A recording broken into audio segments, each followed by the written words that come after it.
what happened with my son and why I think that it's in him to help people. It's a little sad, yes, but it speaks volumes of my son. But real quickly, I don't remember what day it was, honestly. Some of the days become so blurred to me. But I remember this one time, this young man, I mean, he must have been early 30s, young man came in to the intensive care unit. My son was still intubated. He was still sort of in and out. The sedation was pretty strong still with him. And he was going in and out of sedation, but mostly he was out. But this particular time he was asleep, you know, he was out. And they brought in this young guy, and he was also intubated. And in the intensive care unit, there is no rooms. At least in this one, there's no rooms. You're just your beds sort of circle around the main desk, and so the beds sort of face the desk. And so, but you have a privacy curtain that you can pull. Well, when they brought this gentleman in, he was on a bunch of monitors, and they sort of shut the curtain a little bit, and to get him, you know, situated. And I think at the time it was myself and my mom was there. I can't remember who else was there, guys. I can't remember, but I know my mom and myself, we were there. And after they situated him, I would say within the hour of situating him, he coded. The young man coded, and the lights went off, the buzzards went off, everybody, the doors open, the main door, because usually you have to get buzzed into the intensive care unit. They open because everybody who's assigned to, when somebody codes, either in the ER or in the wherever, there's like a team that sort of runs. And so they all ran to him. And anyways, my son was out, okay? He opens his eyes and he's like looking around, like he's intubated. He's got a couple tubes in him, and he's looking around. And I'm looking at him thinking, no, you're okay. I thought it was him, you know?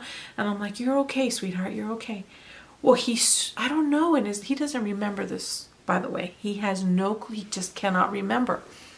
But the main nurse, by the way, he was in the hospital where he works, so people know him, okay?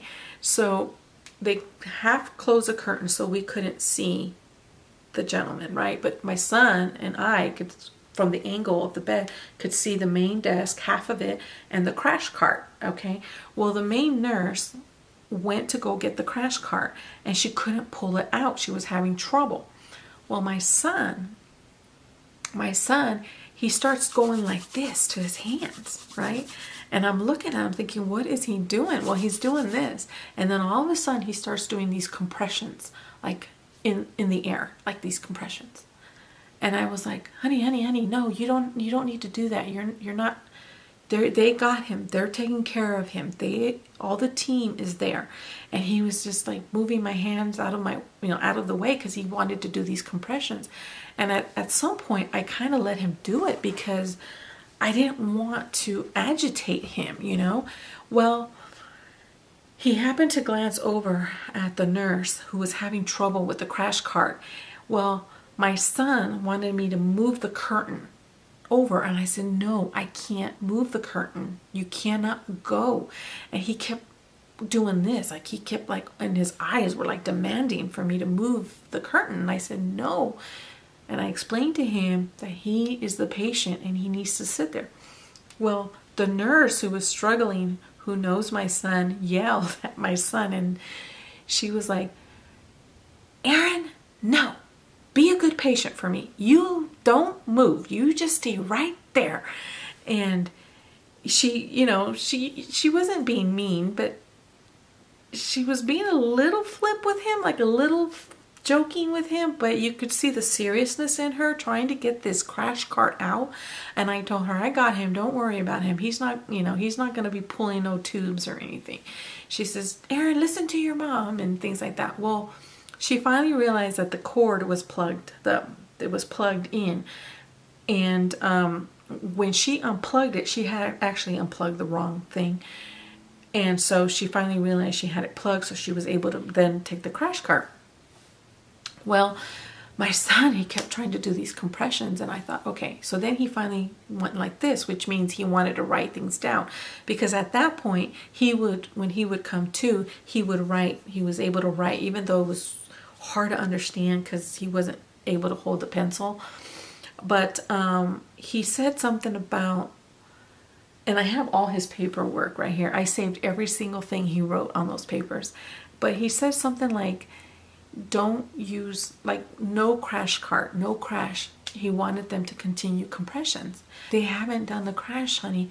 They're just doing compressions. And he started to count. Like, you could tell he was trying to count, like, the pulse and everything. Like, he was doing these things to his hands. And my mom and I, we were just looking at him like, okay, as long as he doesn't try to pull the tube out and try to get up, we're just going to let him sort of go through the motions. I think it's making him feel better, thinking that he's helping, that he's, and I ask him to this day, I ask him, do you remember that? And he's like, no, I don't remember anything. He has no clue. The only thing he remembers is from this point. He remembers getting back to the hospital because he left work, came back made it to the parking lot. He doesn't remember walking to the door. He remembers buzzing the door, and that's it. So basically, he just remembers going back to the emergency room and then not having the tube in his mouth. That's it. Everything else is lost to him. But I told him, I said, yeah, you wasn't really trying to get up as much as he wanted the curtain moved and he wanted the compressions to continue. And they finally got the gentleman back. They did get him back. And I told my son, he's fine. Everything's normal. Everything's back. And that's when he sort of relaxed a little bit. But when I told him that they weren't doing the crash, the crash thing, the what do you call those? Paddles? I told him they're not doing that because I didn't hear it like clear. I didn't hear like, psh, I didn't hear any of that. And he was like, okay, he was like going like this. And then he wrote down like, no paddles. He just wanted this. I'm not sure what that was about to this day. I don't know. Because it's just in his nature. He does that in the emergency room. He's the tall and the big one, so he's the one that gets on top of the patients, and he's the one doing compressions and stuff because he's so strong.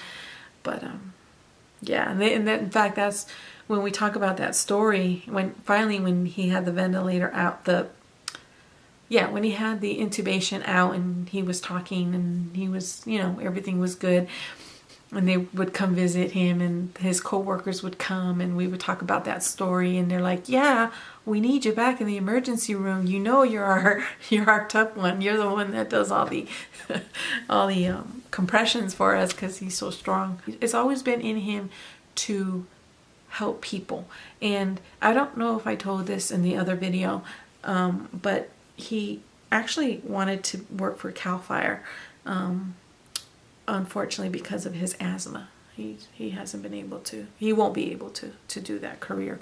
But he presses on, right? He presses on, and now God's taking him into the direction where God needs him. And I told him, trust in him, trust in God. He's going to take you there. He's going to direct you, and he has been. He has been. And I'm so blessed as a mom.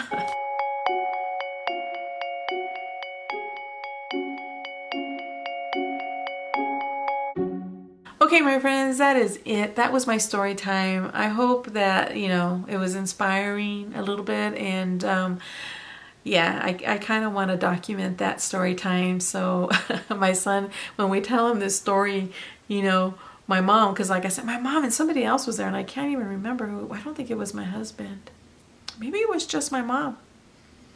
No, it was my son Aiden. My high schooler. Yeah, it was him. Yeah. there was no stopping him. In his mind, he was at work. In his mind, he was doing what he is trained to do. And that's one of those things he's trained to do. And that's all.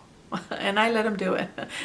He was compressing so hard though that, you know, he was sort of shaking everything. So I was trying to keep him from compressing too hard in the air, you know. But at the same time, every time I would try to fight him from doing that, he would get a little agitated, you know, because I think it's just like wanting him to, he was just focusing on doing that.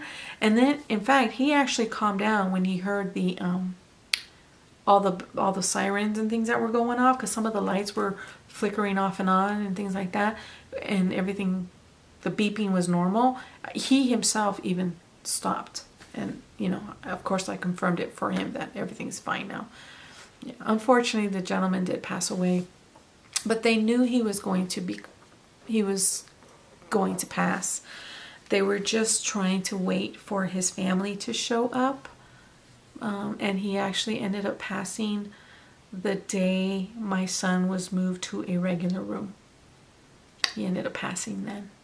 That same moment my son was leaving the intensive care unit, you know, with no tubes, no nothing, and this young man, I mean, he must have been like 30, he passed that night. And that moment, that shift in moment, he passed. I wanted so desperately to go and hug the mom and but it just wasn't my place to do that. But I did pray. I prayed for him. Anyways, my friends, that is it. I better get my butt downstairs because my son is waiting for me. He's been cooking with me. We've been doing keto, and he's been cooking with me, you know, for the most part every day. We cook something new keto wise because he's going to continue on this keto path. I don't know if I mentioned, but he's lost 40 pounds and he's absolutely doing amazing. He has so much energy, so much. Okay, my friends, I will see you all very, very soon. And for those of you, again, who knew about my son and what was going on and pray for him, I want to thank you so much for reaching out to the Lord for my son. Thank you so much. Okay, my friends, I will see you very, very soon. Bye.